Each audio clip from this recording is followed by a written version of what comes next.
Highs நான் ஜெசோனா. இன்னைக்கு நம்ம எத பத்தி பார்க்க போறோம் அப்படின்னு பார்த்தீங்கன்னா, சந்தானம் நடிச்ச டிடி ரிட்டர்ன்ஸ் நெக்ஸ்ட் லெவல் படத்தோட ட்ரெய்லர் வந்து வெளியாயிருக்குது. சரி, இந்த படத்தோட கதை என்ன? இந்த படத்துல யாரெல்லாம் நடிச்சிருக்கிறாங்க? இந்த படம் எத்தன கோடி பட்ஜெட்ல எடுக்கப்பட்டது? இது எப்போ ரிலீஸ் ஆகுது? இதெல்லாம் பத்தி தான் முழுக்க முழுக்க நம்ம வீடியோல பார்க்க போறோம். இந்த வீடியோக்குள்ள போறதுக்கு முன்னாடி, இந்த வீடியோ பத்தின கருத்து ஏதாவது உங்களுக்கு இருந்துச்சுன்னா, கமெண்ட்ல தெரிவிங்க. உங்களுடைய கமெண்ட்ட பார்த்துட்டு நெக்ஸ்ட் வீடியோ பெஸ்ட்டா எடுக்கிறதுக்கு யூஸ்ஃபுல்லா இருக்கும். வாங்க இந்த கதைய பத்தி முழுமையா தெரிஞ்சுக்கலாம். சரி, முதல்ல இந்த டிடி ரிட்டர்ன்ஸ் நெக்ஸ்ட் லெவல் படத்தோட கதை என்ன? அதாவது சந்தானம் வந்து இந்த படத்துல ஒரு முழுக்க முழுக்க ஒரு மூவி ரிவ்யூவரா இருக்கிறாரு, சரியா? அப்போ ஒரு தியேட்டர்ல இருந்து கால் வருது. என்ன சொல்றாங்க அப்படின்னு பார்த்தீங்கன்னா, "எங்க தியேட்டர்ல நாளைக்கு ஒரு படம் ஓடுது. அத வந்து நீங்க ரிவ்யூ குடுங்க. அப்பதான் வந்து நல்லா ரீச்சா இருக்கும்" அப்படின்னு வந்து சொல்றாங்க. அப்ப என்ன பண்றாரு அப்படின்னு பார்த்தீங்கன்னா, சந்தானம் வந்து சரி அப்ப நம்ம ரிவ்யூ பண்ண போலாம் அப்படின்னு சொல்லிட்டு போறாங்க. போய் பார்க்கும்போது என்ன ஆகுது அப்படின்னு பார்த்தீங்கன்னா, அந்த தியேட்டர் அப்படியே பாழடைஞ்சு போய் இருக்குது. தூசி அந்த மாதிரி இருக்குது. "இங்க தான வர சொன்னாங்க. அ இப்படி இருக்கே தியேட்டர்" அப்படின்னு சொல்லிட்டு உள்ள போறாரு. உள்ள போகும்போது ஒரு போஸ்டர் வந்து நம்ம சந்தானம் மேல வந்து விழுது. அப்ப என்ன பண்றாரு, டக்குன்னு எங்கேயோ போறாரு, சரியா? அது ஒரு டிஜிட்டல் மாதிரி காமிச்சிருந்தாங்க. திடீர்னு பார்க்கும்போது ஒரு ஷிப்போட ஸ்விம்மிங் பூல்ல வந்து எழும்பி இருக்கிறாரு. அவரும் மொட்ட ராஜேந்திரன் அவங்களும் வந்து சேர்ந்து தான், சரியா? அங்க இருக்கிறாங்க. எழும்பி பார்க்கும்போது ஒரு ஷிப்ல இருக்கிற மாரி தெரியுது. திடீர்னு அஹ், ஒரு ஸ்க்ரீன்ல வந்து தெரியிறாரு, சரியா?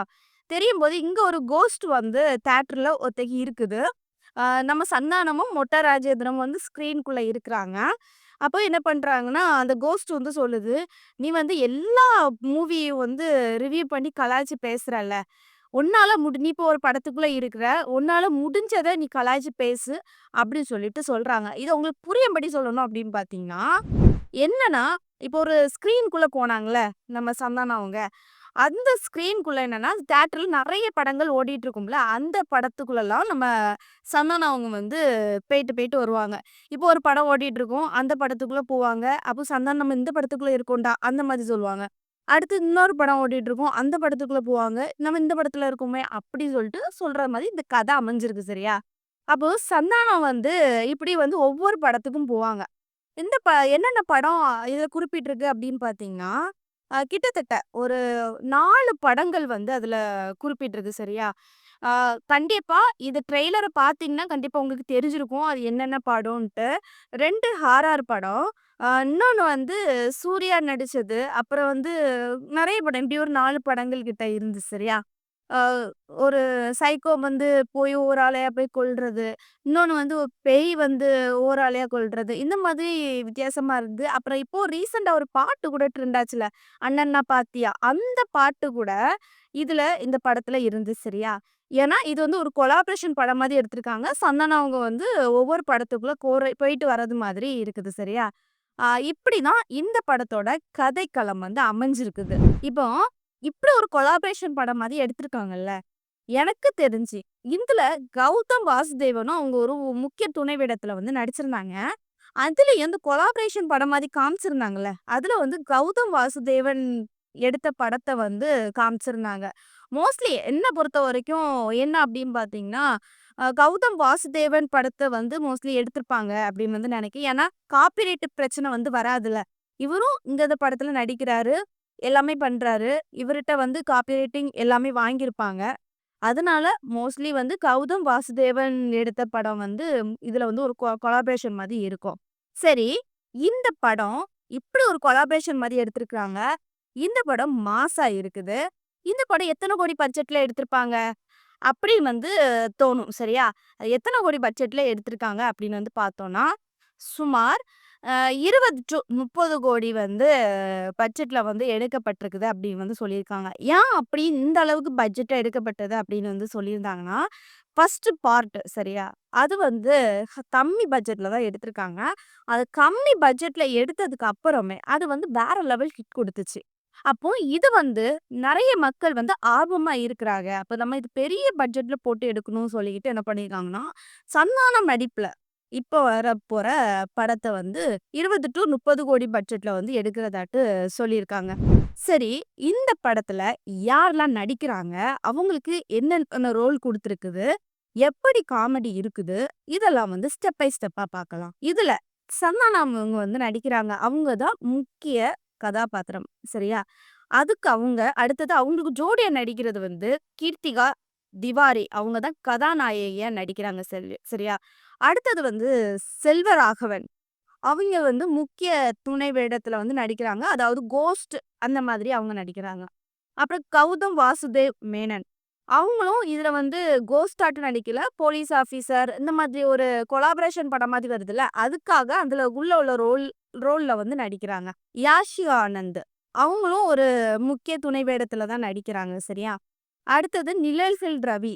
சந்தானத்தின் தந்தை கதாபாத்திரத்துல வந்து நடிக்கிறாரு. அப்புறம் வந்து கஸ்தூரி அவங்க வந்து சந்தானத்தோட தாயாட்டு நடிக்கிறாங்க. அப்புறம் ரெடின் கிங்ஸ்லி வந்து அவங்க காமெடி வேடத்துல வந்து நடிக்கிறாங்க. அப்புறம் வந்து லெல்லு சபா மாறன் அவரும் காமெடி வேடத்துல வந்து நடிக்கிறாரு. அப்புறம் மொட்டை ராஜேந்திரன் அவரும் காமெடி வேடத்துல நடிக்கிறாரு. இதுல மோஸ்ட்லி சந்தானத்தோட சேர்த்து 3 காமெடியாட்டு நடிக்கிறாங்க. ரெடிட் கிங்ஸ்லி வந்து சொல்லவே வேண்டாம். ஒரு படத்துல வந்துட்டாலே அந்த படம் வந்து மாஸா தான் இருக்கும். ஏன்னா அந்த அளவுக்கு ஃபன்னா இருக்கும். அது மட்டும் இல்லாம நம்ம வந்து மொட்டை ராஜேந்திரன் அவரையும் சொல்ல வேண்டாம். சூப்பரா காமெடி பண்ணுவாரு. ஒரு மாஸ் எப்படி ஒரு படத்த வந்து க கன்டினியூவா காமெடியாட்டு கொண்டு போனோமோ, அந்த அளவுக்கு அவரு வந்து பண்ணியிருப்பாரு. இந்த ட்ரெய்லர்ல சூப்பரா இருந்துச்சு. அப்ப இந்த படத்த பார்க்கும்போது இன்னும் காமெடி வந்து அதிகமா தான் இருக்கும். ஏன்னா பார்ட் 1 பார்க்கும்போது எனக்கு வந்து வேற லெவல்ல ஃபீல் ஆச்சு. செம்மையா இருந்துச்சு. சரியா? சரி. இப்போ என்னுடைய கருத்து என்ன அப்படின்னு பார்த்தீங்கன்னா, ஆ முதல்ல சந்தானம் நடிச்ச பார்ட் 1 படத்த வந்து வேற லெவல்ல மாஸா பண்ணியிருந்தாங்க. அதுக்கு வந்து சிரிப்புக்கு சொல்லவே வேண்டாம். அந்த அளவுக்கு ஃபன்னா இருந்தது. ஒரு கோஸ்ட் படம் மாதிரி அந்த அளவுக்கு ஃபீல் ஆகல. பயம் அந்த த்ரில்லிங்லாம் இல்ல. ஓரளவுக்கு பெட்டரா இருந்துச்சு. ஆனா மாஸா இருந்துச்சு. சரியா? அப்போ அத பார்த்துட்டே இருக்கும்போது எனக்கு என்ன ஆச்சுன்னா முடிச்சுட்டேன். படத்த பார்த்து முடிச்சுட்டேன். அப்ப எனக்கு ஃபீல் ஆச்சு. இந்த பார்ட் 2 எப்போ வரும்? அப்படின்னு சொல்லிட்டு வெயிட்டிங்ல இருக்கேன். அப்பதான் வந்து சொல்றாங்க, இந்த படத்த வந்து எடுத்துட்டு இருக்காங்க அப்படின்னு சொல்றாங்க. அப்ப இந்த படம் வந்து எப்போ ட்ரெய்லர் வரும்? எப்போ படம் வரும்னு சொல்லிட்டு வெயிட்டிங்ல இருந்த நாள் உண்டு. அதுதான் இப்ப இந்த படத்தோட டேட்டும் ரிலீஸ் பண்ணிட்டாங்க. சரியா? சந்தானத்த பத்தி சொல்லணும் அப்படின்னு பார்த்தீங்கன்னா, சந்தானம் அவங்களுடைய ஆக்டிங் வந்து பஞ்சமே கிடையாது. ஏன் அப்படின்னு பார்த்தீங்கன்னா, அ முன்னாடி வந்து காமெடியா தான் பார்த்துருப்போம். சப்போர்ட்டிங் காமெடி ஆக்டரா தான் பார்த்துருப்போம். இப்போ அவங்க வந்து என்னைக்கு அந்த நடிகர் ஃபீல்டுல வந்துட்டாங்களோ, அப்பதுலருந்து நாங்க வந்து ஃபுல்லா நடிகராட்டு தான் நடிப்பேன் அப்படின்னு சொன்னாங்க. பட் நடிகரா நடிச்சாலுமே, அந்த காமெடி வந்து அவங்களோட விட்டு போகல. நடிகரும் வந்து ஒரே மாரி தான் இருக்கு. நடிகர் கூட அதிகமா இல்ல. எந்த படம் நடிச்சாலுமே அவர் காமெடிய வந்து விடாம ஒரு ஃபன் ஆட்டம், ஒரு காமெடி ஆட்டம் அந்த அளவுக்கு கொண்டு போறாரு. மோஸ்ட்லி சந்தானம் நடிச்ச படங்கள் வந்து அதிகமா அழகா தான் இருக்கும். இந்த படம் வேற லெவல் மாஸே சொல்லவே வேண்டாம்.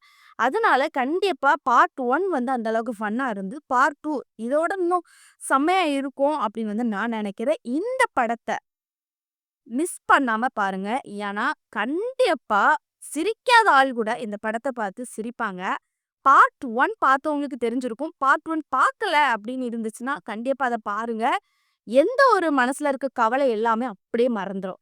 மிஸ் பண்ணாம பாருங்க. இந்த படம் மே 16ஆம் தேதி ரிலீஸ் ஆகுது. இந்த படத்துக்காக யார் வெயிட்டிங்ல இருக்கீங்கன்னு கமெண்ட்ல தெரிவிங்க. அது மட்டும் இல்லாம, இந்த டிடி ரிட்டர்ன்ஸ் நெக்ஸ்ட் லெவல் படத்துல வந்து கொலாபரேஷன் படம் மாரி கொண்டு வந்தாங்கல்ல, அதுல வந்து ட்ரெய்லர பார்த்தீங்கன்னா, அதுல அந்த ஸ்க்ரீன்குள்ள ஒரு கிட்டத்தட்ட ஒரு 4 படங்கிட்ட வந்திருக்கும். அந்த 4 படங்கள்ல என்னென்ன படம் அப்படின்னு உங்களுக்கு தெரிஞ்சுனா, அந்த படங்கள் பெயர் என்ன அப்படின்னு சொல்லிட்டு கமெண்ட்ல டைப் பண்ணுங்க. ஏன்னா, அந்த படங்கள தெரிஞ்சுக்கிறவங்க நெறைய பேர் கமெண்ட பார்த்து தெரிஞ்சுப்பாங்க. சரியா? சரி இந்த வீடியோ உங்களுக்கு புடிச்சிருந்ததுன்னா, லைக் அண்ட் கமெண்ட் பண்ணுங்க அண்ட் சப்ஸ்கிரைப் பண்ணுங்க. நெக்ஸ்ட் வீடியோல சந்திக்கிறேன். பாய்.